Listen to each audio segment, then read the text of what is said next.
जय श्री राधे कृष्ण। आपका आपके अपने चैनल अनाथ धारा में बहुत बहुत स्वागत है। हमारे हिंदू धर्म में अमावस्या का विशेष महत्व होता है। हर महीने में एक बार अमावस्या तिथि पड़ती है। इस दिन पितरों की आत्मा की शांति के लिए तर्पण भी किया जाता है। अमावस्या तिथि पर पवित्र नदियों में स्नान का विशेष महत्व होता है। नदी में स्नान के बाद सूर्य को अर्घ्य देकर पितरों का तर्पण किया जाता है। धार्मिक मान्यताओं के अनुसार अमावस्या के दिन महिलाएं पति की लंबी आयु की कामना के लिए व्रत रखती हैं। आइए सुनते हैं अमावस्या की कथा। प्राचीन काल की बात है। एक गरीब ब्राह्मण परिवार था। उस परिवार में पति एवं उसकी पुत्री थी। उनकी पुत्री समय के गुजरने के साथ साथ धीरे धीरे बड़ी होने लगी। उस पुत्री में बढ़ती उम्र के साथ सभी स्त्रियों के सगुणों का विकास हो रहा था। वह कन्या सुंदर, संस्कारवान एवं गुणवान थी, परंतु गरीब होने के कारण उसका विवाह नहीं हो पा रहा था। एक दिन उस ब्राह्मण के घर एक साधु महाराज पधारे। साधु उस कन्या के सेवा भाव से अत्यधिक प्रसन्न हुए। कन्या को लंबी आयु का आशीर्वाद देते हुए साधु ने कहा कि इस कन्या के हाथ में विवाह योग रेखा नहीं है।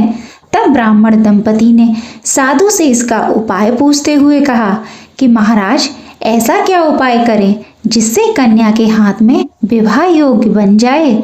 तब साधु महाराज ने कुछ देर विचार करने के बाद अपनी अंतर्दृष्टि में ध्यान करके बताया कि कुछ ही दूरी पर एक गांव में सोना नाम की एक धोवन महिला अपने बेटे और बहू के साथ रहती है, जो बहुत ही आचार विचार एवं संस्कार संपन्न तथा पतिपरायण है।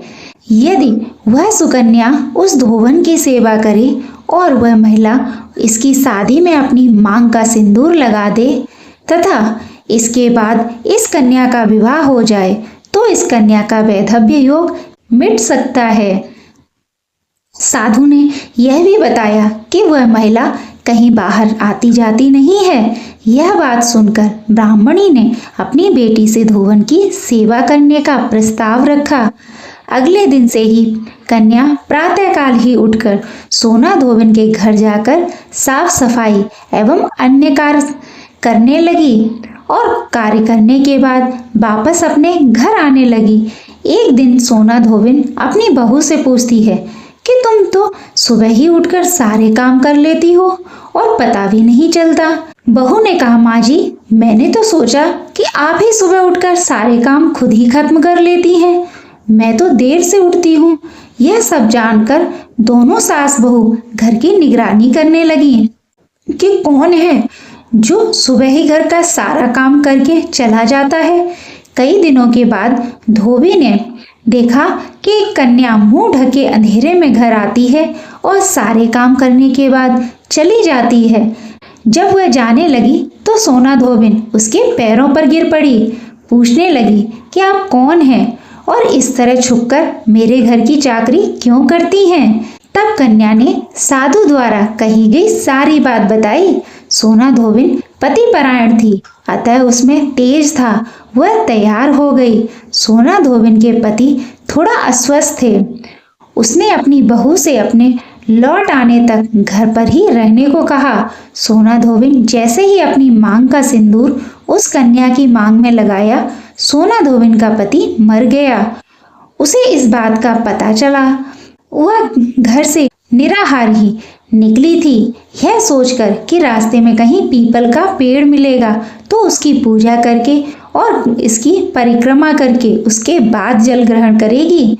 उस दिन अमावस्या थी। उसने पीपल के पेड़ का 108 बार परिक्रमा की और उसके बाद जल ग्रहण किया। ऐसा करते ही उसके पति के मृत शरीर में वापस जान आ गई। धोबिन का पति फिर से जीवित हो गया। इसलिए जो भी अमावस्या का व्रत करता है और पीपल के पेड़ की 108 बार परिक्रमा करता है, उसके सभी प्रकार की विपत्तियां टल जाती हैं। उम्मीद है आपको अमावस्या की कथा अच्छी लगी होगी। अगर अच्छी लगी हो तो वीडियो को लाइक करें, ज़्यादा से ज़्यादा शेयर करें और हाँ, अनादि धारा चैनल को सब्सक्राइब करना बिल्कुल ना भूलें। जय श्री हरि, जय शिव शंभु, हर हर महादेव।